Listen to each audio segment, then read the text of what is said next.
Hello बच्चों, chapter को आगे कंटिन्यू करते हैं और आज का टॉपिक है ग्राफ्स इन काइनेमेटिक्स। आज हम पढ़ेंगे ग्राफ्स इन काइनेमेटिक्स। ग्राफ को पढ़ने से पहले या फिर ग्राफ को समझने से पहले कुछ जनरल पॉइंट्स पढ़ते हैं। ठीक है, ग्राफ को पढ़ने से पहले कुछ जनरल पॉइंट्स पढ़ते हैं।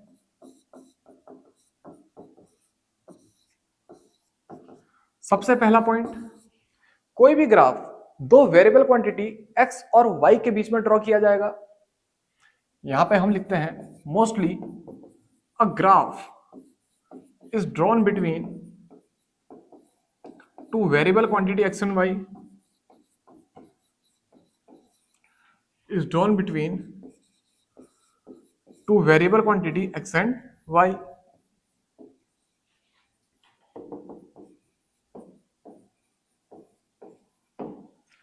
बच्चों, ज्यादातर ग्राफ ड्रॉ किए जाते हैं दो variable quantity x and y के बीच में। काइनेमेटिक्स में दो वेरिएबल क्वांटिटी क्या क्या हो सकती हैं बच्चों? या तो होंगी डिस्प्लेसमेंट टाइम, या फिर वेलोसिटी टाइम, या फिर एक्सेलरेशन टाइम, या फिर वेलोसिटी एंड डिस्प्लेसमेंट।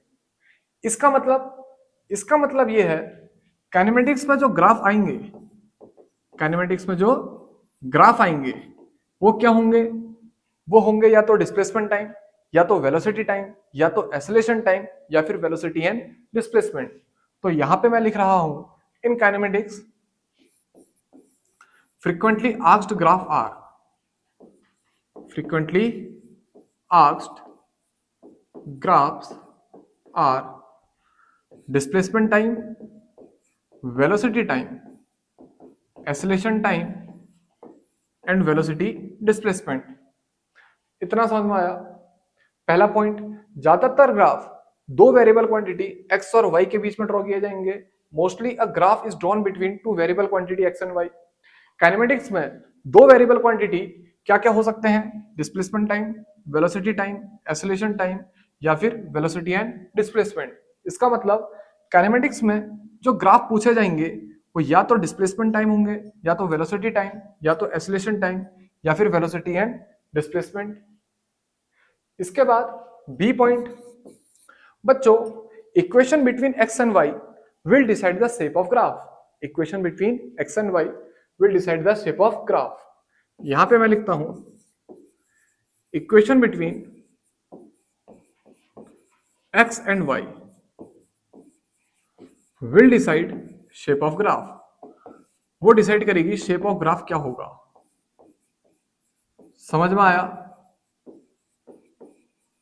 अगर समझ में नहीं आया तो यहां पे मैं दो पॉइंट लिखता हूं, इन पे ध्यान देना। पहला पॉइंट, अगर इक्वेशन लीनियर है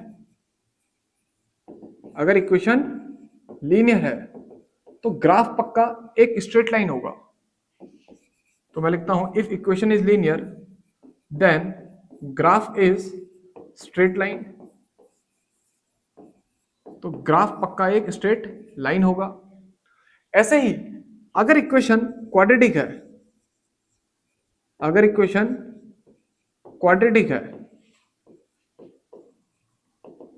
इसका मतलब ग्राफ एक पैराबोला होगा। Then graph is parabola.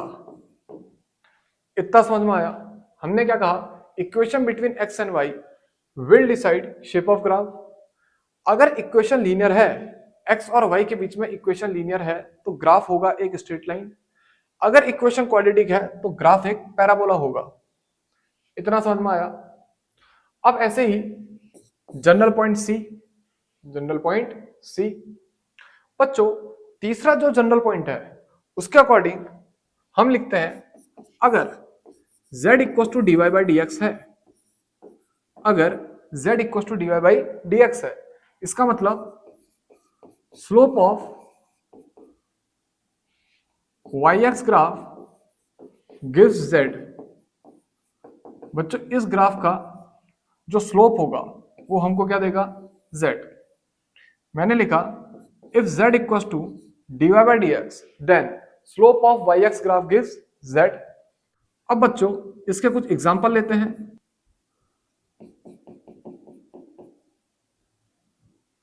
अब बच्चों, इसके कुछ एग्जाम्पल लेते हैं। ठीक है, इस लाइन को समझने के लिए कुछ एग्जाम्पल लेते हैं। सबसे पहले बच्चों वेलोसिटी का फॉर्मूला याद करो। Velocity equals to ds by dt। Velocity equals to ds by dt। अब इसे और इसे कंपेयर करो, फिर ये वाली स्टेटमेंट लिखो।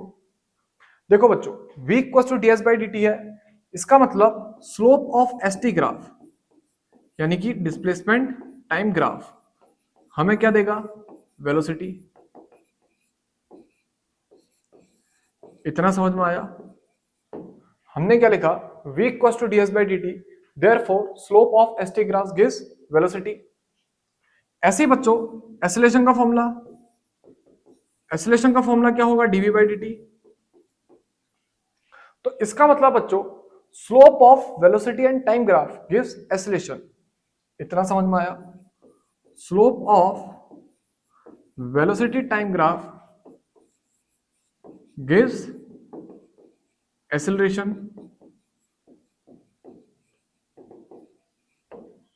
बच्चों समझना, मैंने कहा अगर z equal to dy by dx है तो y ग्राफ का स्लोप देन y ग्राफ का स्लोप हमको z देगा। तो मैंने दो एग्जांपल लिए। वेलोसिटी का फॉर्मूला होता है ds बाई dt, यानी कि डिस्प्लेसमेंट टाइम ग्राफ का स्लोप हमको क्या देगा, वेलोसिटी।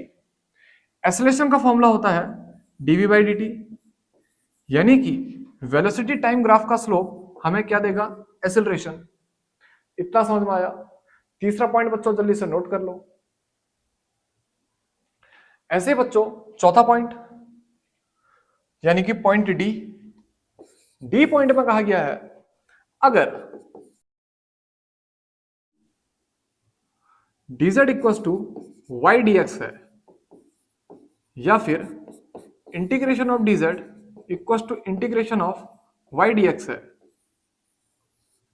इसका मतलब बच्चों area of y x graph, area of y x graph हमें देगा z। तो बच्चों मैंने लिखा integration of dz equals to integration of y dx, integration of dz equal to integration of y dx, then area of y x graph gives z। अब बच्चों इस line को समझने के लिए एग्जांपल लिखते हैं। बच्चों एक बात बताना, dv इक्वल्स टू या फिर लिखते हैं ds equal to v dt होता है। बच्चों यहां पे आओ, हमने v इक्वल्स टू क्या लिखा, ds बाई dt, तो ds equals to v dt। अब बच्चों इसको इसके साथ कंपेयर करो या फिर इसको इसके साथ कंपेयर करो। इसका मतलब बच्चों area of velocity time graph gives displacement. इसका मतलब area of velocity time graph gives displacement, gives displacement. इतना समझ में आया? Area of velocity time graph gives displacement. ऐसे ही बच्चों एक्सीलरेशन वाली इक्वेशन को याद करो, a equals to dv by dt। तो बच्चों dv इक्वल्स टू हम क्या लिखेंगे, a dt, dv equals to a dt। इसका मतलब बच्चों area of acceleration time graph वो क्या देगा, वेलोसिटी। तो मैं लिखता हूं area of acceleration time graph gives velocity. इतना समझ में आया? तुम चाहो तो वेलोसिटी के बदले चेंज इन वेलोसिटी भी लिख सकते हो, और यहां पे डिस्प्लेसमेंट के बदले चेंज इन डिस्प्लेसमेंट भी लिख सकते हो। बात एक ही है। इतना समझ में आया? इतना समझ में आया? तो बच्चों ये तो है कुछ basic general points for a graph. अब बच्चों सी और डी पॉइंट में हमने ये जो चार एग्जांपल लिए हैं इनको एक छोटी सी समरी में लिखते हैं। सी और डी पॉइंट में हमने चार एग्जांपल ऐड किए, इनकी एक छोटी सी समरी बनाते हैं। मैं यहां पे लिखता हूं नेम ऑफ ग्राफ, फिर लिखता हूं स्लोप, फिर लिखता हूं area. Name of graph displacement time, displacement time graph का स्लोप हमें क्या देगा, वेलोसिटी। और बच्चों इसका एरिया हमको कोई भी ऐसी फिजिकल क्वांटिटी नहीं देगा, तो मैंने यहां पे क्रॉस मार्क कर दिया। डिस्प्लेसमेंट टाइम ग्राफ का एरिया हमको कोई ऐसी कोई नई फिजिकल क्वांटिटी नहीं देगा। डिस्प्लेसमेंट टाइम ग्राफ का एरिया हमको कोई नई फिजिकल क्वांटिटी नहीं देगा। तो देखना बच्चों, अब अगला लिखा मैंने वीटी ग्राफ। वीटी ग्राफ का स्लोप हमको क्या देगा, एक्सेलरेशन। और वीटी ग्राफ का एरिया हमको क्या देगा, डिस्प्लेसमेंट। इतना समझ में आया। वीटी ग्राफ का स्लोप देगा हमको एक्सेलरेशन और एरिया देगा डिस्प्लेसमेंट। इसके बाद बच्चों acceleration time graph. Acceleration time graph का स्लोप हमें क्या देगा, rate of change of acceleration, acceleration के चेंज होने का rate, rate of change of acceleration. और एक्सेलरेशन टाइम ग्राफ का जो एरिया है वो क्या देगा हमें, वेलोसिटी। एक्सेलरेशन टाइम ग्राफ का एरिया हमको क्या देगा, वेलोसिटी। हमने सी और डी पॉइंट में, सी और डी पॉइंट में ये जो एग्जांपल लिए थे उनकी यहां पे एक छोटी सी समरी लिख दी। अब बच्चों इस टेबल को जल्दी से नोट कर लो, इस टेबल को जल्दी से नोट कर लो। तुम चाहो तो यहां पे वेलोसिटी के बदले चेंज इन वेलोसिटी भी लिख सकते हो, चेंज इन वेलोसिटी। और यहां पे डिस्प्लेसमेंट के बदले चेंज इन डिस्प्लेसमेंट भी लिख सकते हो।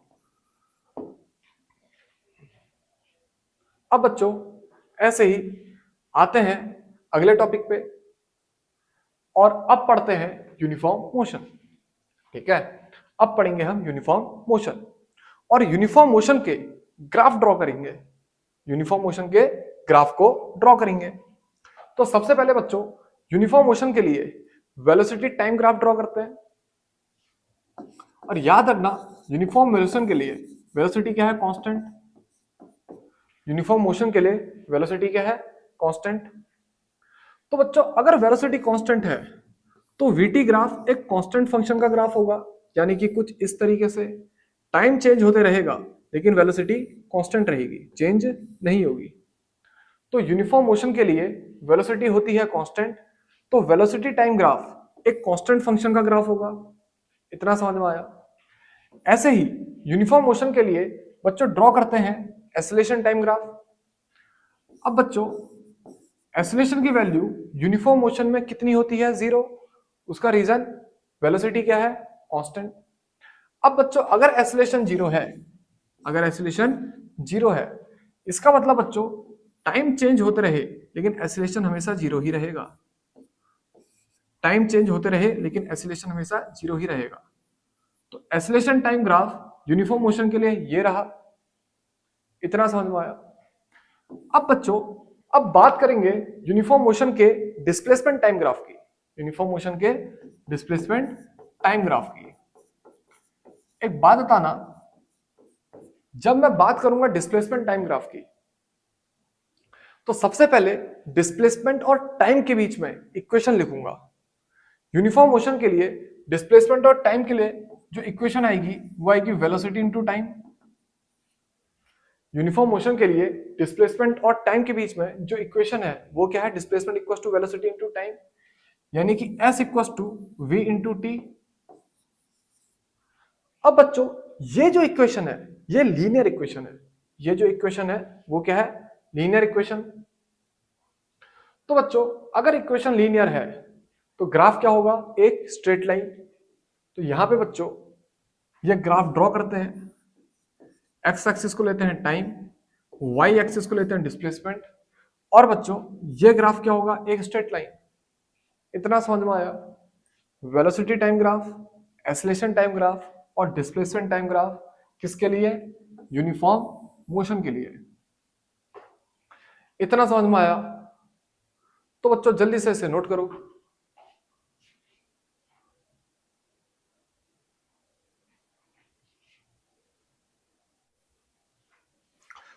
अब बच्चों ध्यान देना, इस ग्राफ के लिए, इस ग्राफ में अगर टाइम की वैल्यू जीरो है, अगर टाइम की वैल्यू जीरो है तो डिस्प्लेसमेंट भी जीरो है। अगर टाइम की वैल्यू जीरो है तो डिस्प्लेसमेंट भी जीरो है इस ग्राफ के लिए। अगर ऐसा नहीं हुआ, ठीक है, अगर ऐसा नहीं हुआ तो ग्राफ कैसा बनेगा उसको मैं यहां पे ड्रॉ कर रहा हूं, ठीक है। मैं यहां पे लिखता हूं if at t equal to zero, जब टाइम की वैल्यू जीरो है, डिस्प्लेसमेंट पहले से ही कुछ s नॉट है। अगर टाइम की वैल्यू जीरो है, डिस्प्लेसमेंट पहले से ही कुछ s नॉट है, इसका मतलब बच्चों जब टाइम की वैल्यू जीरो होगी डिस्प्लेसमेंट s नॉट होगी। इतना समझ में आया? इतना समझ में आया? तो यानी कि बच्चों अगर टाइम की वैल्यू जीरो है और डिस्प्लेसमेंट s नॉट है तो st ग्राफ यूनिफॉर्म मोशन के लिए कुछ इस तरीके से आएगा। इतना समझ में आया? अब बच्चों जल्दी से इसे नोट कर लो। अब इसके बाद बात करते हैं बच्चों यूनिफॉर्म एक्सेलरेटेड मोशन की। अब बात करेंगे हम यूनिफॉर्म एक्सेलरेटेड मोशन की। ध्यान देना बच्चों, यूनिफॉर्म एक्सेलरेटेड मोशन में सबसे पहले ग्राफ ड्रॉ करेंगे हम एक्सेलरेशन टाइम का, ठीक है, एक्सेलरेशन टाइम का ग्राफ ड्रॉ करेंगे। एक बात बताना, यूनिफॉर्म एक्सेलरेटेड मोशन में एक्सेलरेशन क्या रहेगा बच्चों? कांस्टेंट। अब अगर एक्सेलरेशन कांस्टेंट है तो यानी कि इसका जो ग्राफ आएगा वो एक कांस्टेंट फंक्शन का ग्राफ आएगा और वो कुछ इस तरीके से आएगा। यानी कि टाइम की वैल्यू भले ही चेंज होते रहे, एक्सेलरेशन हमेशा कांस्टेंट रहेगा। इतना समझ में आया? अब एक्सेलरेशन टाइम ग्राफ के बाद हम बात करेंगे बच्चों वेलोसिटी टाइम ग्राफ की। यूनिफॉर्म एक्सेलरेटेड मोशन के लिए ड्रॉ करते हैं वेलोसिटी टाइम ग्राफ। सबसे पहले बच्चों वेलोसिटी और टाइम के बीच में इक्वेशन याद करो। इक्वेशन क्या है बच्चों? v equal to u plus a t. Velocity और टाइम के बीच में जो इक्वेशन है यूनिफॉर्म एक्सेलरेटेड मोशन के लिए वो क्या है? v equal to u plus a t. अब ये इक्वेशन फिर से क्या है? लीनियर। तो यानी कि ये ग्राफ भी क्या होगा बच्चों? एक स्ट्रेट लाइन। इतना समझ में आया? अब इस ग्राफ को देख के क्या लगता है, अगर टाइम की वैल्यू जीरो होगी, अगर टाइम की वैल्यू जीरो होगी तो बच्चों वेलोसिटी भी जीरो होगी। यानी कि बॉडी स्टार्ट कर रही है कहां से? रेस्ट। तो मैंने लिखा बॉडी स्टार्ट फ्रॉम रेस्ट। अगर टाइम की वैल्यू जीरो है तो v की वैल्यू भी जीरो है इस ग्राफ के लिए, यानी कि बॉडी स्टार्ट फ्रॉम रेस्ट। जल्दी से बच्चों नोट करो। अब अगर ऐसा नहीं हुआ, मेरा कहने का मतलब है अगर टाइम की वैल्यू जीरो है लेकिन बॉडी स्टार्ट फ्रॉम रेस्ट नहीं है, समझे? मैं यहां पे लिखता हूं if at t equal to zero, velocity पहले से ही मान लो कितनी है बच्चों? u। अगर टाइम जब जीरो है वेलोसिटी पहले से ही कितनी है? u। तो बच्चों जो वेलोसिटी टाइम ग्राफ आएगा वो कुछ इस तरीके से आएगा और जब टाइम की वैल्यू जीरो होगी वेलोसिटी पहले से ही u होगी। इतना समझ में आया? इतना समझ में आया? तो बच्चों सबसे पहले हमने ग्राफ बनाया acceleration time graph. Acceleration time के साथ क्या है बच्चों? कांस्टेंट, ठीक है। टाइम के रेस्पेक्ट में एक्सेलरेशन क्या है? कांस्टेंट। तो ये बच्चों एक ग्राफ बनेगा कांस्टेंट फंक्शन का।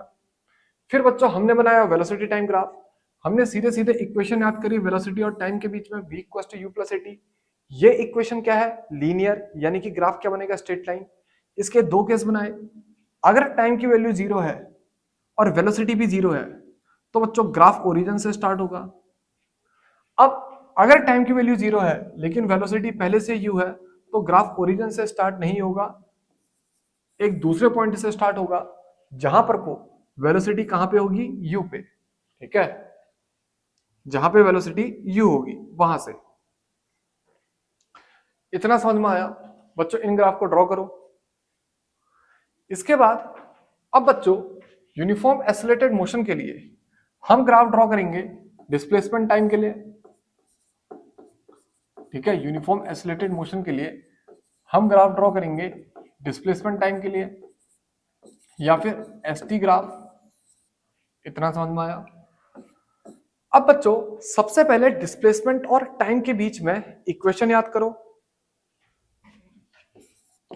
बच्चों एक्सेलरेटेड मोशन के लिए डिस्प्लेसमेंट और टाइम के बीच में इक्वेशन क्या है? S equal to u t plus half a t square. अब ये इक्वेशन क्या है बच्चों? क्वाड्रेटिक। तो यानी कि शेप ऑफ ग्राफ क्या होगा? सीधे सीधे पैराबोला।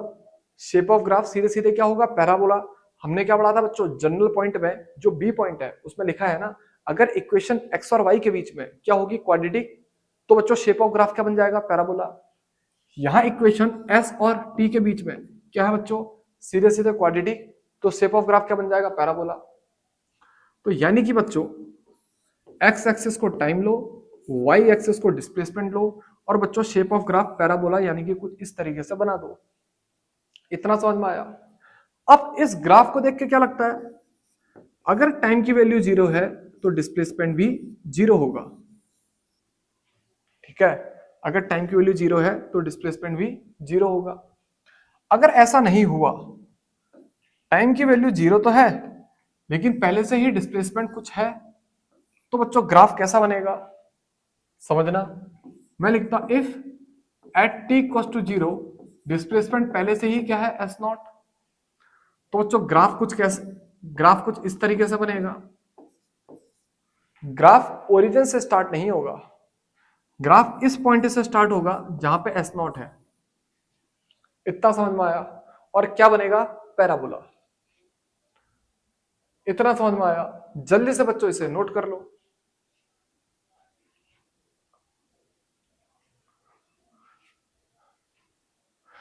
अब इसके बाद बात करते हैं बच्चों यूनिफॉर्म रिटार्डेड मोशन की। ठीक है, बात करते हैं यूनिफॉर्म रिटार्डेड मोशन की और इसके ग्राफ ड्रॉ करते हैं। सबसे पहले बच्चों यूनिफॉर्म रिटार्डेड मोशन के लिए ग्राफ ड्रॉ करते हैं एक्सेलरेशन टाइम का, यानी कि एक्सेलरेशन टाइम का, एटी का। अब बच्चों एक्सेलरेशन होगा तो कांस्टेंट लेकिन नेगेटिव, क्योंकि रिटार्डेशन हो रहा है। तो इसका मतलब बच्चों एटी ग्राफ कुछ इस तरीके से आएगा। एक्सेलरेशन कांस्टेंट होगा, ठीक है, लेकिन क्या होगा बच्चों? नेगेटिव। एक्सेलरेशन कांस्टेंट तो होगा लेकिन क्या होगा? नेगेटिव। इतना समझ में आया?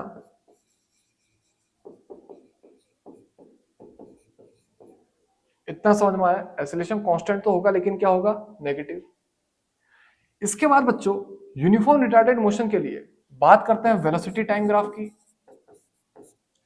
एक बात बताना, सबसे पहले इक्वेशन क्या होगी वेलोसिटी और टाइम के बीच में यूनिफॉर्म रिटार्डेड मोशन के केस में? बच्चों इक्वेशन होगी v equal to u minus a t. इतना समझ में आया? अब बच्चों वेलोसिटी और टाइम के बीच में जब ग्राफ ड्रॉ करेंगे, कुछ छोटे छोटे और बेसिक पॉइंट ध्यान में रखेंगे। सबसे पहला पॉइंट, जब टाइम की वैल्यू 0 होगी, अगर रिटार्डेशन हो रहा है तो टाइम जीरो पे इनिशियल वेलोसिटी कभी 0 नहीं हो सकती, यानी कि इनिशियल वेलोसिटी की वैल्यू कुछ ना कुछ होगी। तो यानी कि u मैंने यहां पे मार्क करा। अब टाइम के साथ साथ धीरे धीरे स्पीड क्या होगी? कम होगी, और आगे जाके क्या बन जाएगी? 0। यानी कि ग्राफ आएगा कुछ इस तरीके से। टाइम आगे को बढ़ते रहा, वेलोसिटी धीरे धीरे कम होती रही, और इतने समय पे वेलोसिटी क्या बन गई? 0। इतना समझ में आया? इसके बाद बच्चों बात करेंगे डिस्प्लेसमेंट टाइम ग्राफ की। ठीक है, डिस्प्लेसमेंट टाइम ग्राफ के लिए सबसे पहले इक्वेशन याद करो डिस्प्लेसमेंट और टाइम के बीच में। इक्वेशन क्या आएगी? s equal to u t minus half a t square. ठीक है, रिटार्डेशन है इस वजह से ये साइन क्या है? नेगेटिव। और डिस्प्लेसमेंट टाइम ग्राफ क्या होगा? UT minus half a t square. जल्दी से नोट करो। अब इसका ग्राफ ड्रॉ करो।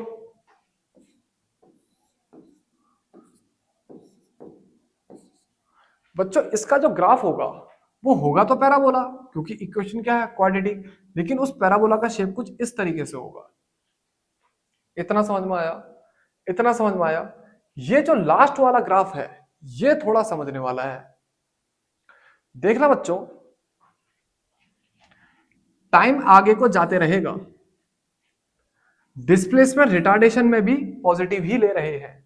देखो, टाइम आगे को जाते रहा, डिस्प्लेसमेंट ऊपर को जा रही है, यानी कि पॉजिटिव ही जा रही है। ऐसा क्यों हो रहा है? क्या अपने दिमाग में एक केस इमेजिन कर सकते हो? कौन सा? मान लो तुम कोई बाइक चला रहे हो या फिर कोई स्कूटी चला रहे हो, आगे जाके ट्रैफिक आता है तो तुम स्कूटी में ब्रेक मारते हो। तो जब तुम ब्रेक मारोगे तुम्हारी स्पीड धीरे धीरे क्या होगी, कम होगी, लेकिन गाड़ी अभी भी कहां को जाएगी, आगे को ही जाएगी। समझ में आया? तुमने ब्रेक मारा, स्पीड धीरे धीरे कम हुई, यानी कि रिटार्डेशन हुआ, लेकिन गाड़ी अभी भी कहां को गई, आगे को ही गई। यानी कि टाइम अगर आगे को जा रहा है, इस रिटार्डेशन के केस में डिस्प्लेसमेंट अभी भी कहां को हो रही है, आगे को, लेकिन धीरे धीरे करके कम हो रही है। इतना समझ में आया? इतना समझ में आया? तो यूनिफॉर्म रिटार्डेड मोशन बच्चों, उसके ग्राफ ये है, जल्दी से नोट कर लो।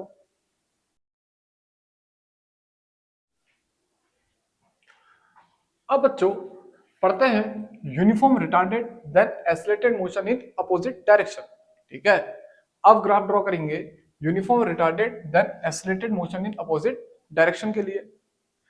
अब बच्चों इस कंडीशन को समझने के लिए एक एग्जांपल लेट करते हैं, और यहां पे मैं लिखता हूं एग्जांपल। कंसीडर करो एक बॉल को हमने u वेलोसिटी के साथ सीधे ऊपर को फेंका। ठीक है, तो मैं लिखता हूं consider a ball is throne, consider a ball is throne vertically upward with velocity u against gravity। इतना समझ में आया? हमने इस सिचुएशन को समझने के लिए, मेरा कहने का मतलब है uniform retarded then accelerated motion in opposite direction को समझने के लिए एक एग्जांपल लेट करा।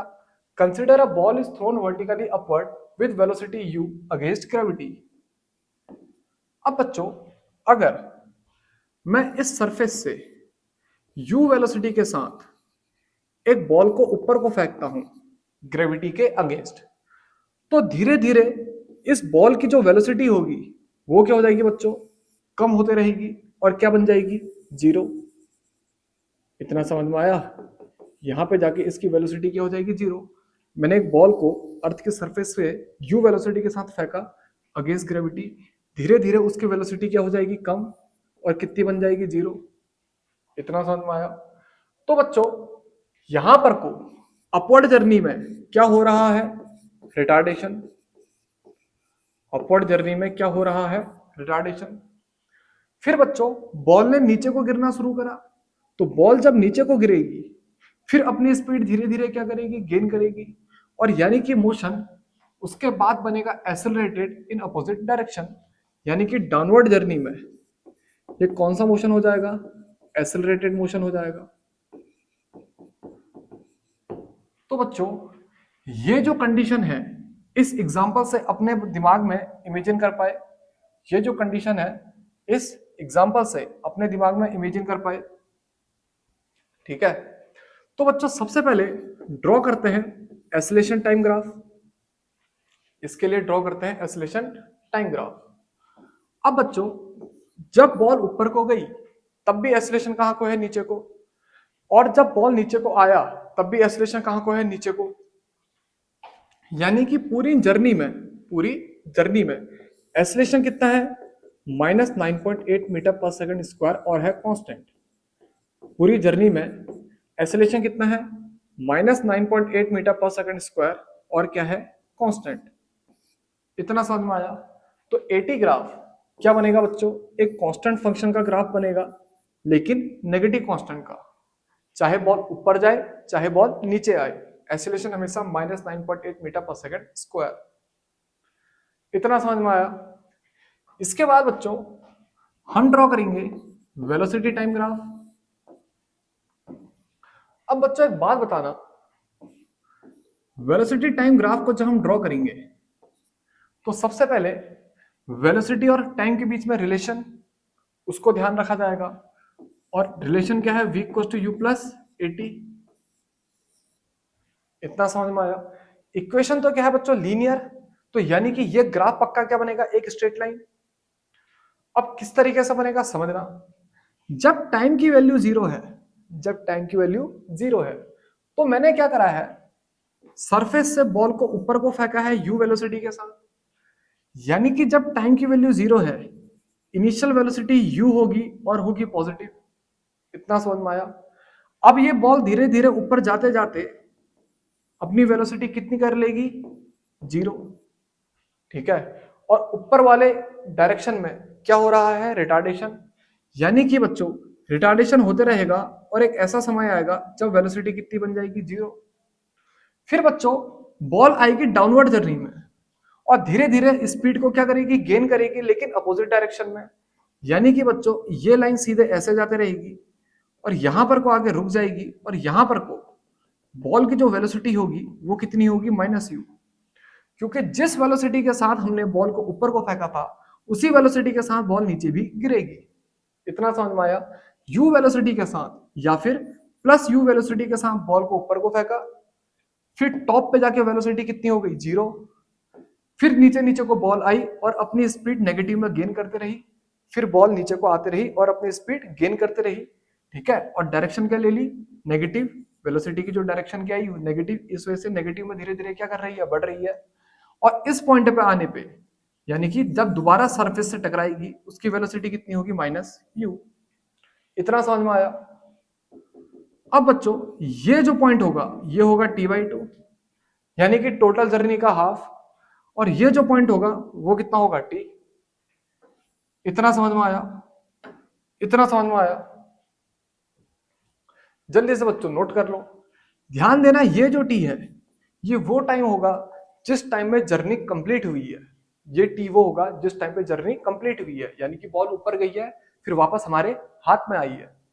और ये t/2 वो टाइम होगा जिस टाइम पे बॉल टॉप पॉइंट पे है, यानी कि जहां पे उसकी वेलोसिटी जीरो है। तो वेलोसिटी टाइम ग्राफ बच्चों जल्दी से नोट कर लो। इतना समझ में आया। इसके बाद बच्चों हम ड्रॉ करेंगे डिस्प्लेसमेंट टाइम ग्राफ।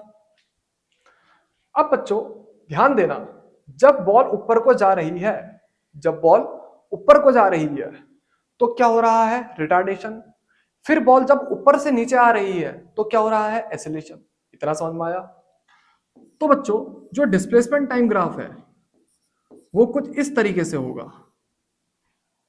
इतना समझ में आया। यहां पर आएगा बच्चों कैपिटल टी टाइम और यहां पर आएगा बच्चों कैपिटल t/2 टाइम। अब ध्यान देना बच्चों, यहां से लेके ओ से लेके इस ए पॉइंट तक का क्या हो रहा है, रिटार्डेशन। यानी कि बॉल धीरे धीरे धीरे धीरे ऊपर जा रही है। इतना समझ में आया। बॉल कहां को जा रही है, ऊपर। फिर बच्चों ए से लेके इस बी पॉइंट तक का क्या हो रहा है, एक्सेलरेशन। अब बॉल ऊपर से कहां को आ रही है, नीचे को। तो नेट डिस्प्लेसमेंट कितनी हो जाएगी, जीरो। ठीक है। नेट डिस्प्लेसमेंट कितनी हो जाएगी, जीरो। इस वजह से ये जो पाथ है या फिर ये जो कर्व है, ये जो ग्राफ है, ये ऊपर जाके वापस नीचे टाइम एक्सिस पे मीट करेगा। इतना समझ में आया। इतना समझ में आया। इतना समझ में आया। यहां से यहां तक का क्या हो रहा है, रिटार्डेशन। फिर यहां से लेके यहां तक का क्या हो रहा है, एक्सेलरेशन। ये वाला जो पाथ है क्या शो कर रहा है, बॉल धीरे धीरे कहां को जा रही है, ऊपर। यहां पे टॉप पॉइंट पे पहुंच गई। फिर बच्चों ऊपर से नीचे आते रही और डिस्प्लेसमेंट फिर से कितनी हो गई, जीरो। यानी कि वापस टाइम के साथ साथ आगे को बढ़ते रहेगा और डिस्प्लेसमेंट कितनी कर देगा, जीरो। इतना समझ में आया। इतना समझ में आया। तो डिस्प्लेसमेंट टाइम ग्राफ बच्चों ये है।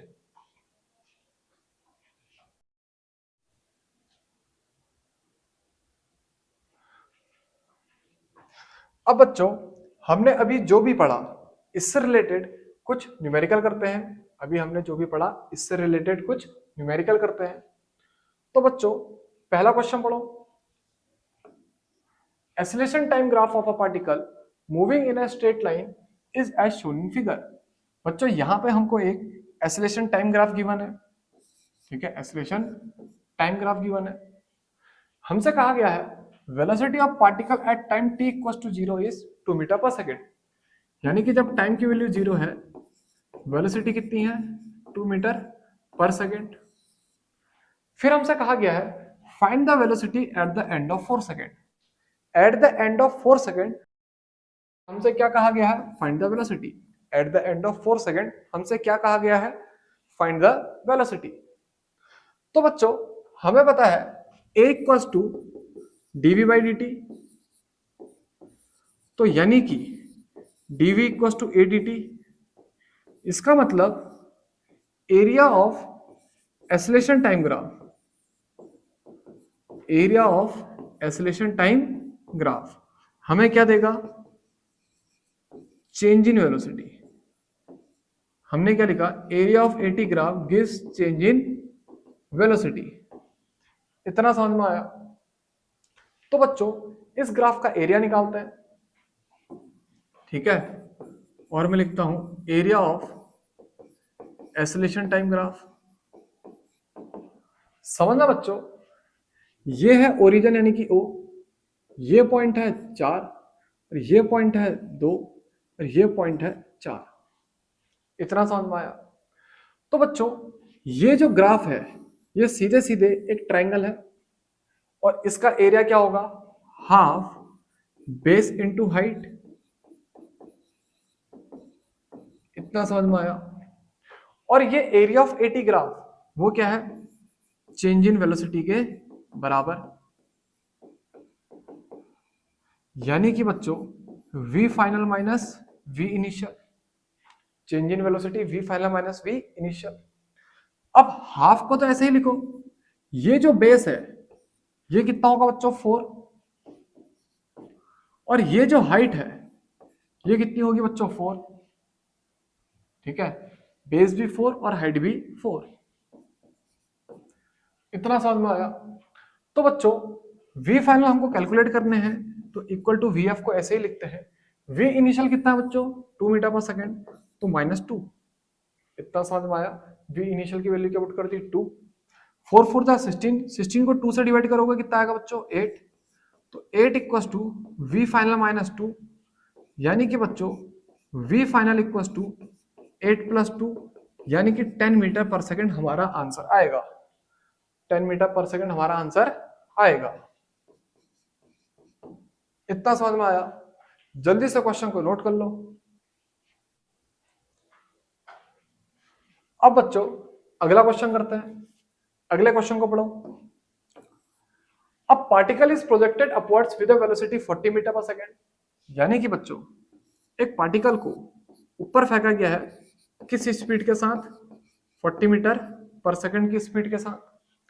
फिर बोला गया है taking the value of g 10 metre per second square, यानी कि बच्चों एक्सेलरेशन ड्यू टू ग्रेविटी को कितना लो 10 मीटर पर सेकेंड स्क्वायर। फिर हमसे बोला गया है and upward direction is positive, यानी कि ऊपर की डायरेक्शन को अगर तुम पॉजिटिव लोगे तो डाउनवर्ड डायरेक्शन को क्या लेना पड़ेगा नेगेटिव, यानी कि g की value -10 metre per second square. फिर बोला गया है plot AT, VT and ST graphs of the particle from the starting point till it further strikes the ground. इतना समझ में आया। बॉल बच्चों स्टार्टिंग पॉइंट से ऊपर गई, फिर टॉप पे जाके रेस्ट पे आई, फिर नीचे आई। समझ में आया। इस पूरी जर्नी के लिए AT, VT और ST ग्राफ को ड्रॉ करो। सबसे पहले बच्चों AT ग्राफ को ड्रॉ करते हैं, यानी कि एक्सेलरेशन टाइम ग्राफ को। एक बात बताना, जब बॉल ऊपर गई तब भी बच्चों एक्सेलरेशन की वैल्यू कितनी होगी -10 मीटर पर सेकेंड स्क्वायर। अब जब बॉल बच्चों नीचे को आ रही होगी तब भी एक्सेलरेशन की वैल्यू कितनी होगी -10 मीटर पर सेकेंड स्क्वायर, यानी कि पूरी जर्नी में एक्सेलरेशन की वैल्यू कितनी होगी -10 मीटर पर सेकेंड स्क्वायर, जिसको मैं स्मॉल जी भी कह सकता हूं। तो AT ग्राफ तो बच्चों ये बनेगा। इतना समझ में आया। इतना समझ में आया। फिर इसके बाद हमें ड्रॉ करना है बच्चों वीटी ग्राफ। हमें क्या करना है, वीटी ग्राफ। अब बच्चों एक बात बताना, बॉल को जब ऊपर को फेंका किस स्पीड के साथ फेंका था, 40 मीटर पर सेकंड के साथ। तो यानी कि जब मैं वीटी ग्राफ ड्रॉ करूंगा, जब मैं वीटी ग्राफ ड्रॉ करूंगा तो बच्चों ये जो पॉइंट होगा जब बॉल को शुरुआत में फेंका गया होगा, यानी कि जब टाइम 0 होगा, ये पॉइंट में स्पीड कितनी होगी, 40 मीटर पर सेकेंड। इतना समझ में आया। फिर धीरे धीरे बॉल ऊपर को जाते रहेगी, धीरे धीरे बॉल ऊपर को जाते रहेगी, उसकी स्पीड धीरे धीरे कम होती रहेगी और वेलोसिटी कितनी हो जाएगी, 0। फिर बॉल नीचे को आना शुरू करेगी और धीरे धीरे स्पीड गेन करेगी, लेकिन उल्टी डायरेक्शन में, यानी कि बॉल धीरे धीरे वापस आते रहेगी और एक पॉइंट पे आने के बाद वो दोबारा अर्थ से टकराएगी और जब वो अर्थ से टकराएगी उसी स्पीड के साथ टकराएगी जिस स्पीड के साथ बॉल को ऊपर को फेंका गया था। इतना समझ में आया। यानी कि इस पॉइंट पे हमारी स्पीड कितनी होगी, -40 मीटर पर सेकेंड। इतना समझ में आया। तो ये तो होगा वेलोसिटी और ये होगा टाइम। इतना समझ में आया, इतना समझ में आया। तो एटी और वीटी ग्राफ समझे, ये वही ग्राफ है जो अभी थोड़ी देर पहले हमने बनाए हैं। कौन से वाले केस में, uniform retarded then accelerated in opposite direction में। इतना समझ में आया। ये ग्राफ अभी कंप्लीट नहीं है, ठीक है, ये ग्राफ अभी इनकम्प्लीट है, इनको कंप्लीट करते हैं अभी। लेकिन पहले तीसरे ग्राफ को थोड़ा सा ड्रॉ कर लें, यानी कि डिस्प्लेसमेंट टाइम ग्राफ को। अब बच्चों जब बॉल ऊपर को गई तो क्या हो रहा है, रिटार्डेशन, यानी कि ग्राफ ऐसे आएगा। फिर बॉल ऊपर से जब नीचे आई तो क्या होगा बच्चों, एसिलेशन, यानी कि ग्राफ कुछ इस तरीके से आएगा और नेट डिस्प्लेसमेंट कितनी हो जाएगी, 0। यानी कि जब बॉल दोबारा ग्राउंड पे टकरा रही होगी, जब बॉल दोबारा टाइम पे ग्राउंड पे टकरा रही होगी, जब दोबारा ग्राउंड पे टकराएगी तो उसकी नेट डिस्प्लेसमेंट कितनी हो जाएगी, 0। इतना समझ में आया। और ये जो हाईएस्ट पॉइंट पे होगी इस समय पे टाइम कितना होगा, t/2। ये जब हाईएस्ट पॉइंट पे होगी, ठीक है, इस समय पे टाइम कितना होगा, t/2। तो बच्चों ग्राफ का बेसिक लॉजिक समझ में आया। अब एक एक करके बच्चों कोऑर्डिनेट भरते हैं, एक एक करके कोऑर्डिनेट भरते हैं। मेरा कहने का मतलब है इस t की वैल्यू निकालते हैं, फिर इस t/2 की वैल्यू निकालते हैं, फिर ये पॉइंट की वैल्यू निकालते हैं जब बॉल मैक्सिमम हाइट पे होगी। इतना समझ में आया। बच्चों हमने सीखा बॉल को ऊपर को फेंका गया है 40 मीटर पर सेकंड के साथ, बॉल को ऊपर को फेंका गया है 40 मीटर पर सेकंड के साथ। इतना समझ में आया। ऊपर जाके वेलोसिटी कितनी हो जाएगी, 0। इतना समझ में आया। पूरी जर्नी में एक्सीलरेशन कितना लग रहा है, -10 मीटर पर सेकंड। तो यानी कि टाइम की वैल्यू कैलकुलेट करो। ये जो मैंने कैलकुलेशन रखी है ये सिर्फ अपवर्ड जर्नी के लिए है। किसके लिए बच्चों, अपवर्ड जर्नी के लिए। तो बच्चों इक्वेशन लगाओगे सीधे v = u+80, v की वैल्यू 0, u की वैल्यू 40, a की value -10, time we have to calculate. इतना समझ में आया। v की वैल्यू 0, u की वैल्यू 40, a की वैल्यू -10 और time we have to calculate. तो बच्चों 10t की वैल्यू कितनी आ जाएगी, 40, यानी कि t की वैल्यू कितनी आएगी, 4 सेकेंड। इसका मतलब बच्चों अपवर्ड जर्नी का समय कितना है, 4 सेकेंड। यानी कि ये जो t/2 होगा ये कितना होगा बच्चों, 4 सेकेंड। तो जो यहां पर कोई ये जो टाइम होगा जब वेलोसिटी 0 बन गई थी, ये भी कितना होगा, 4 सेकेंड। अब 4 सेकेंड अगर ऊपर जाने में ले रहा है तो 4 सेकेंड नीचे आने में भी लेगा, यानी कि बच्चों ये समय होगा 8 सेकेंड। यानी कि बच्चों ये समय होगा 8 सेकेंड। इतना समझ में आया, इतना समझ में आया। और ये जो पूरी जर्नी होगी 8 सेकेंड की, इस पूरे में एक्सीलरेशन की वैल्यू कितनी है, -10 मीटर पर सेकेंड स्क्वायर। अब बच्चों यहां पर को हम निकालते हैं मैक्सिमम हाइट की वैल्यू। अब मैक्सिमम हाइट की वैल्यू निकालने के लिए तुम्हारी मर्जी, तुम सेकंड इक्वेशन यूज करना चाहते हो तो सेकंड इक्वेशन यूज करो, थर्ड इक्वेशन यूज करना चाहते हो तो थर्ड इक्वेशन यूज करो। तो समझना बच्चों, मान लो मैं यूज करता हूं सेकंड इक्वेशन।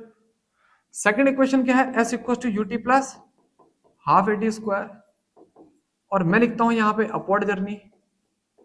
मैं लिखता हूं यहां पर को अपवर्ड जर्नी, यानी कि इससे ऊपर वाली जर्नी की बात कर रहा हूं। u की वैल्यू कितनी आएगी बच्चों 40, टाइम कितना आएगा अपवर्ड जर्नी का 4 प्लस हाफ, एसिलेशन क्या लोगे -10 और टाइम क्या आएगा बच्चों 4 का स्क्वायर। इतना समझ में आया। सिर्फ अपवर्ड जर्नी की बात करी तो u की वैल्यू 40, t की वैल्यू 4 प्लस हाफ, एसिलेशन -10, फिर t की वैल्यू 4 का स्क्वायर। ये कितना आ जाएगा 160 माइनस ये कितना आएगा 5, 4 4 जा 16, तो यानी कि ये कितना आएगा बच्चों 80 मीटर। इसको सॉल्व करना है, 40 इंटू 4 160, 10 को 2 से डिवाइड करोगे कितना आएगा 5, फिर 4 का स्क्वायर 16, 16 पंचे 80, ठीक है। तो 16 में से बच्चों 80 को माइनस करना कितना आएगा 80 मीटर। ये कैलकुलेशन कर लोगे, ठीक है, ये कैलकुलेशन कर लेना। इसका मतलब बच्चों ये जो पॉइंट होगा मैक्सिमम हाइट का वो कितने का होगा 80 मीटर का।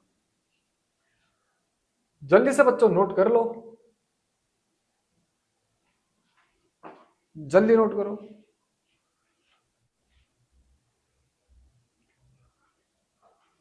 अब इसके बाद करते हैं बच्चों अगला सवाल। A car accelerates from rest at a constant rate alpha for some time, यानी कि बच्चों कार रेस्ट से एक्सेलरेट कर रही है अल्फा रेट के साथ, ठीक है। फिर बोला गया है after which it decelerates at a constant rate beta to come to rest. इसका मतलब बाद में रिटार्डेशन हो रहा है बीटा का और गाड़ी वापस किस में आ गई है रेस्ट पे आ गई है। If the total time elapsed is t second, if the total time elapsed is t seconds, फिर हमसे बोला गया है then evaluate maximum velocity reached and the total distance travelled. बच्चों सबसे पहले इस क्वेश्चन से रिलेटेड एक छोटा सा ग्राफ बनाते हैं।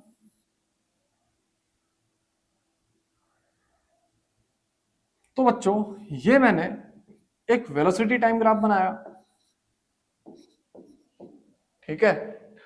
पहले बच्चों गाड़ी रेस्ट से एक्सेलरेट कर रही है, पहले बच्चों गाड़ी रेस्ट से एक्सेलरेट कर रही है, इतना समझ में आया। और कितने रेट पे अल्फा रेट पे, यानी कि इसका स्लोप क्या होगा अल्फा। फिर बच्चों कुछ समय बाद वो डीएक्सेलरेट कर रही है, कुछ समय बाद वो डीएक्सेलरेट कर रही है, किस रेट के साथ बीटा रेट के साथ, यानी कि यहां पे स्लोप आएगा माइनस बीटा। इतना समझ में आया। और यहां से लेके यहां तक का जो टाइम है वो कितना है बच्चों टी, यहां से लेके यहां तक का जो टाइम है वो क्या है बच्चों टी सेकेंड। तो हमसे कहा गया है मैक्सिमम वेलोसिटी रीच्ड बताओ और साथ में टोटल डिस्टेंस ट्रेवल्ड बताओ। हमसे कहा गया है मैक्सिमम वेलोसिटी रीच्ड बताओ और साथ में टोटल डिस्टेंस ट्रेवल्ड बताओ। दोनों जो आंसर होंगे मैक्सिमम वेलोसिटी रीच्ड और टोटल डिस्टेंस ट्रेवल्ड वो आएंगे अल्फा बीटा और टी के टर्म में, ठीक है। तो सोचो बच्चों कैसे होगा। एक बात बताना, ये पॉइंट पे मैक्सिमम स्पीड है और ये मैक्सिमम स्पीड को मैं लिख लेता हूं वी मैक्स, इतना समझ में आया। अब यहां से बच्चों नीचे को एक लाइन ड्रॉ करता हूं। ये जो समय है मान लो है t1 और ये जो समय है मान लो है t2। अब t1 प्लस t2 इस पूरे t सेकंड के बराबर होगा, t1 प्लस t2 ये पूरे t सेकंड के बराबर होगा, ठीक है। अब t1 किसके बराबर होगा बच्चों, एक बात आना, ये जो स्लोप है वो क्या है अल्फा, ये जो स्लोप है वो क्या है अल्फा, यानी कि इस लाइन का स्लोप क्या है अल्फा। अब इस लाइन का स्लोप क्या होगा बच्चों v मैक्स अपॉन t1, यानी कि t1 की वैल्यू क्या आएगी बच्चों v मैक्स अपॉन अल्फा। इसका मतलब बच्चों यहां पे t1 की वैल्यू क्या पुट की जाएगी v मैक्स अपॉन अल्फा, इतना समझ में आया। ऐसे ही बच्चों ये जो बगल वाली लाइन है इसका स्लोप क्या है बीटा, समझ में आया। तो ये जो बगल वाली लाइन है ये वाली लाइन, इसका स्लोप क्या है बीटा, तो इसका जो स्लोप आएगा वो क्या आएगा बच्चों बीटा। और इसका स्लोप क्या होगा बच्चों सीधे सीधे v मैक्स अपॉन t2, क्योंकि इसका स्लोप क्या होगा परपेंडिकुलर अपॉन बेस, परपेंडिकुलर ये क्या होगी v मैक्स और बेस क्या होगा t2।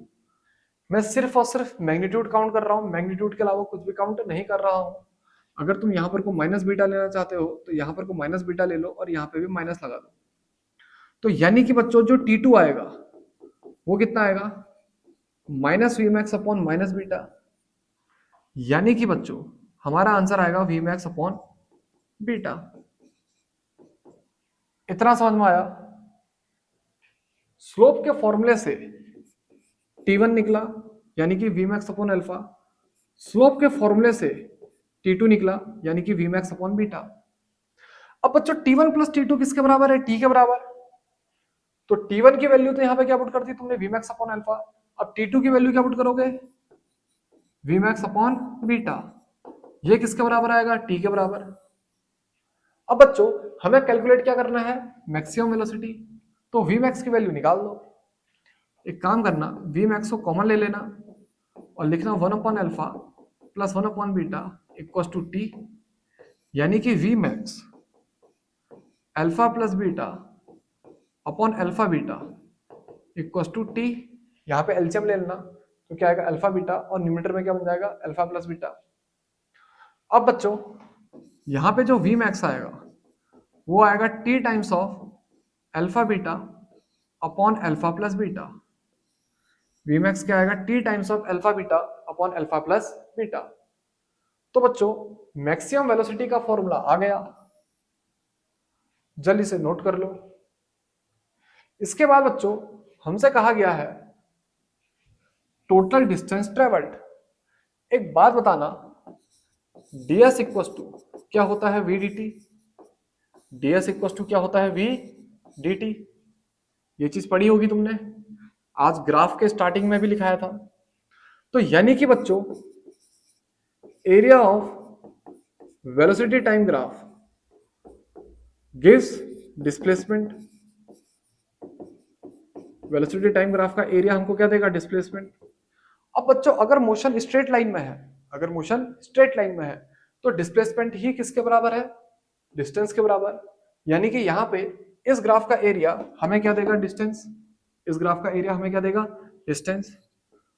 तो मैं सीधे सीधे डिस्प्लेसमेंट के बदले डिस्टेंस लिख देता हूं, डिस्प्लेसमेंट के बदले डिस्टेंस लिख लेता हूं। वो क्या होगा, area of graph, area of graph. अब ये क्या है बच्चों, एक ट्राइंगल। ये क्या बच्चों, ट्राइंगल। तो ट्राइंगल का एरिया क्या होगा, half base into height, half base into height. बच्चों बेस क्या है, टी। बच्चों बेस क्या है, टी। और हाइट, हाइट की वैल्यू कितना है बच्चों, वी मैक्स। और वी मैक्स क्या है, T times of alpha beta upon alpha plus beta. यानी कि बच्चों हमारी डिस्टेंस आएगी T square alpha beta upon 2 times of alpha plus beta. इतना समझ में आया। हमारी डिस्टेंस कितनी आएगी, T square alpha beta upon 2 times of alpha plus beta. जल्दी से बच्चों नोट कर लो। इसके बाद बच्चों एक क्वेश्चन और करते हैं, आज का आखिरी सवाल। बच्चों सवाल पढ़ो। The acceleration versus time graph of a particle moving along a straight line is shown in figure. Draw the respective velocity time graph given v equals to 0 at t equals to 0। बच्चों ये हमें acceleration time graph given है और इसके लिए हमें बनाना है velocity time graph, और इसके अकॉर्डिंग या फिर इसके लिए हमें बनाना है वेलोसिटी टाइम ग्राफ। तो सोचो कैसे बनेगा। सबसे पहले बच्चों वेलोसिटी टाइम ग्राफ के लिए एक टाइम एक्सिस बनाते हैं और एक वेलोसिटी एक्सिस बनाते हैं।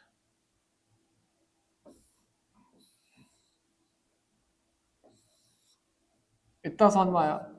ये बनी वेलोसिटी एक्सिस, ये बनी टाइम एक्सिस।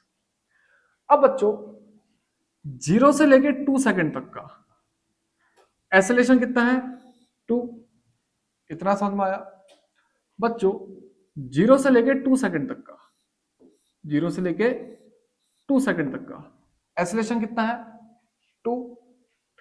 तो बच्चों ध्यान देना, 0 से लेके 2 सेकंड तक का हम सबसे पहले चेंज इन वेलोसिटी निकालते हैं। और कौन से फॉर्मूले से निकालेंगे, v equals to u plus at से। बच्चों 2 सेकंड पे हम वेलोसिटी कैलकुलेट कर रहे हैं। जब टाइम की वैल्यू 0 है तो v कितना होगा 0, यानी कि u की वैल्यू 0, प्लस एक्सेलरेशन कितना है बच्चों 2, और टाइम भी कितना है बच्चों 2। इतना समझ में आया? यानी कि v की वैल्यू कितनी आ जाएगी बच्चों 4 मीटर पर सेकेंड। इतना समझ में आया? यानी कि बच्चों जैसे जैसे टाइम बढ़ेगा, जैसे जैसे टाइम बढ़ेगा, स्पीड धीरे धीरे बढ़ेगी, और 2 सेकंड पे स्पीड कितनी हो जाएगी 4 मीटर पर सेकंड। इतना समझ में आया? इतना समझ में आया?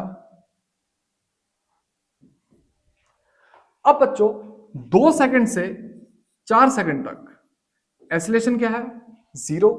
एक्सेलरेशन 0 है, इसका मतलब वेलोसिटी चेंज नहीं हो रही है। तो बच्चों ये है 4 सेकंड। 2 सेकंड से 4 सेकंड तक का एक्सेलरेशन क्या है बच्चों 0। अगर एक्सेलरेशन 0 है, इसका मतलब वेलोसिटी चेंज नहीं होगी, और वेलोसिटी अभी भी कितनी रहेगी 4 मीटर पर सेकंड। इतना समझ में आया? अब 4 सेकंड से 6 सेकंड तक, 4 सेकंड से 6 सेकंड तक एक्सेलरेशन कितना है बच्चों -4। कितना है -4। तो बच्चों इस बीच कितनी वेलोसिटी चेंज हुई है वो कैलकुलेट करते हैं। ध्यान देना, 4 से लेके 6 सेकंड, 4 से लेके 6 सेकंड कितनी वेलोसिटी चेंज हुई है वो कैलकुलेट करते हैं।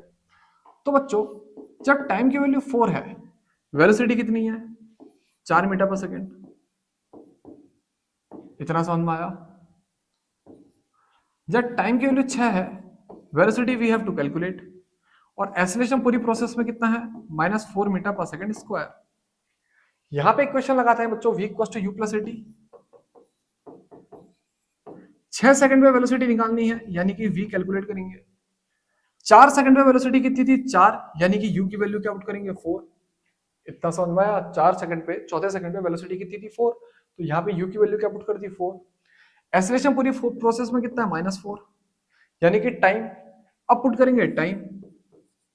बच्चों ये क्या है 6 सेकंड, ये क्या है 4 सेकंड, तो टोटल टाइम कितना लगा होगा 2 सेकंड।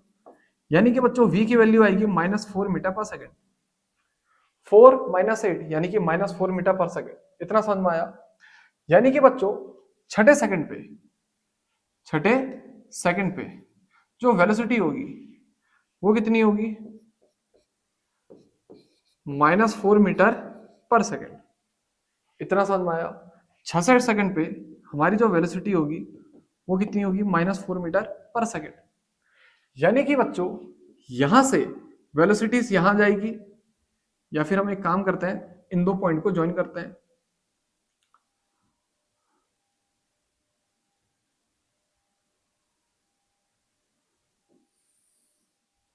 ये रहा। अब बीच में कोई ऐसा समय आ रहा है, बीच में कोई ऐसा समय आ रहा है जब वेलोसिटी कितनी बन गई है 0। बीच में कोई ऐसा समय आ रहा है जब वेलोसिटी कितनी बन गई है 0। तो यानी कि इसी कंडीशन को आगे को ध्यान देते हुए वो समय निकालते हैं जब वेलोसिटी कितनी बन गई है 0। इक्वेशन फिर से क्या लगेगी v equals to u plus a t. अब फाइनल वेलोसिटी कितनी ले लूंगा 0, इनिशियल कितनी ले लूंगा 4। ठीक है, इसको ध्यान में रखते हुए मैं वो समय निकाल रहा हूं जब वेलोसिटी क्या हो जाएगी 0। u को ले लिया 4, v को ले लिया 0। एक्सेलरेशन यहां पे कितना रहेगा अभी भी -4। इसलिए तो इस केस के लिए कितना रहेगा -4। समझ में आया? 4 सेकंड के बाद, 4 सेकंड के बाद एक्सेलरेशन कितना है -4। Time we have to calculate, तो यानी कि टाइम की वैल्यू आएगी -4 इक्वल्स टू -4 t, या फिर टाइम की वैल्यू आएगी 1 सेकंड।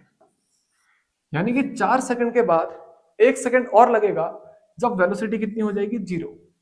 यानी कि 4 सेकंड के बाद 1 सेकंड, यानी कि 5वें सेकंड पे वेलोसिटी कितनी बन गई होगी 0। इतना समझ में आया? इतना समझ में आया? इस ग्राफ को थोड़ा सा और सही से ड्रॉ करते हैं अच्छे से। इतना समझ में आया बच्चों? इस ग्राफ को थोड़ा और सही से ड्रॉ करते हैं। 6 सेकंड यहां पे लिखते हैं।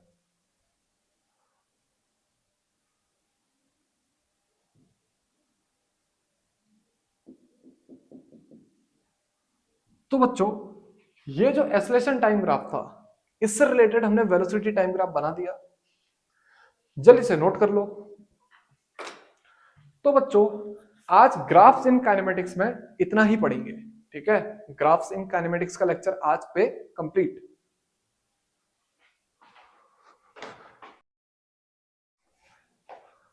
बच्चों मैं कुछ इंपॉर्टेंट बातें सिखाना भूल गया हूं, ठीक है, उनको सीखते हैं। और बच्चों नोट में कुछ पॉइंट लिखते हैं, नोट में कुछ पॉइंट लिखते हैं। तो बच्चों हेडिंग डालो नोट, और पहला पॉइंट लिखो बच्चों, slope of velocity time and displacement time graph can never be infinite. यहां पे मैं लिखता हूं slope of velocity time and displacement time graph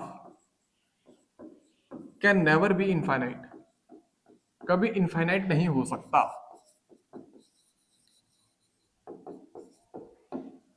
इतना समझ में आया? अगर समझ में नहीं आया तो बच्चों इन ग्राफ को देखना। ये मैंने वेलोसिटी टाइम ग्राफ बनाया, ये वेलोसिटी टाइम ग्राफ पॉसिबल नहीं है, ये वेलोसिटी टाइम ग्राफ पॉसिबल नहीं है। उसका रीजन बच्चों यहां पे इस लाइन पे स्लोप क्या है? इनफाइनाइट। और हमने क्या सीखा? वेलोसिटी टाइम ग्राफ का स्लोप कभी इनफाइनाइट नहीं हो सकता, यानी कि ये ग्राफ पॉसिबल नहीं है। ऐसे ही बच्चों मैंने एक डिस्प्लेसमेंट टाइम ग्राफ बनाया, ये डिस्प्लेसमेंट टाइम ग्राफ भी पॉसिबल नहीं है। उसका रीजन बच्चों यहां पे स्लोप क्या है? इनफाइनाइट। यहां पे स्लोप क्या है? इनफाइनाइट। इस वजह से ये ग्राफ भी पॉसिबल नहीं है। बच्चों जल्दी से नोट कर लो।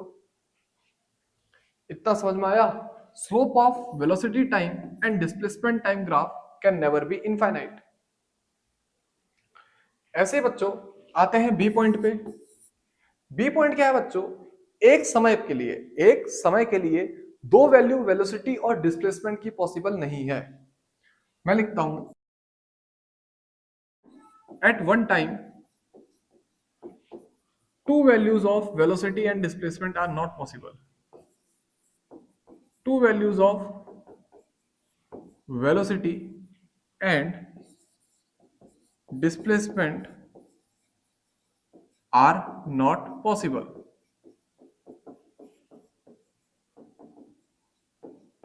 समझ में आया? क्या लिखा? At one time, two values of velocity and displacement are not possible. अगर समझ में नहीं आया तो बच्चों इस ग्राफ को समझना। यह है टाइम, यह है वेलोसिटी। बच्चों ये ग्राफ पॉसिबल नहीं है, ये ग्राफ पॉसिबल नहीं है। उसका रीजन बच्चों इस समय t के लिए दो वैल्यू वेलोसिटी की है, एक है v1 एक है v2। अब एक सिंगल समय के लिए दो वैल्यू वेलोसिटी की पॉसिबल नहीं है। इतना समझ में आया? ऐसे ही बच्चों इस ग्राफ को देखना, यह है डिस्प्लेसमेंट टाइम ग्राफ। अब बच्चों ये डिस्प्लेसमेंट टाइम ग्राफ भी पॉसिबल नहीं है। उसका रीजन बच्चों ये समय t के लिए डिस्प्लेसमेंट की कितनी वैल्यू है? दो, एक है s1 एक है s2। इतना समझ में आया? एक समय पे डिस्प्लेसमेंट की दो वैल्यू पॉसिबल नहीं है, यानी कि ये ग्राफ भी पॉसिबल नहीं है और ये ग्राफ भी पॉसिबल नहीं है। इतना समझ में आया? तो बच्चों इस पॉइंट को भी नोट कर लो। ऐसे ही बच्चों नोट में तीसरा पॉइंट है बच्चों, टाइम नेवर रिटर्न्स। टाइम वापस नहीं आएगा, ठीक है। सी पॉइंट में हम लिखेंगे बच्चों नोट के टाइम नेवर रिटर्न्स। टाइम वापस नहीं आएगा।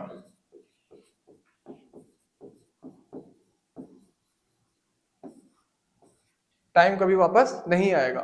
तो जिस भी ग्राफ में समय वापस आएगा वो ग्राफ कभी पॉसिबल ही नहीं है।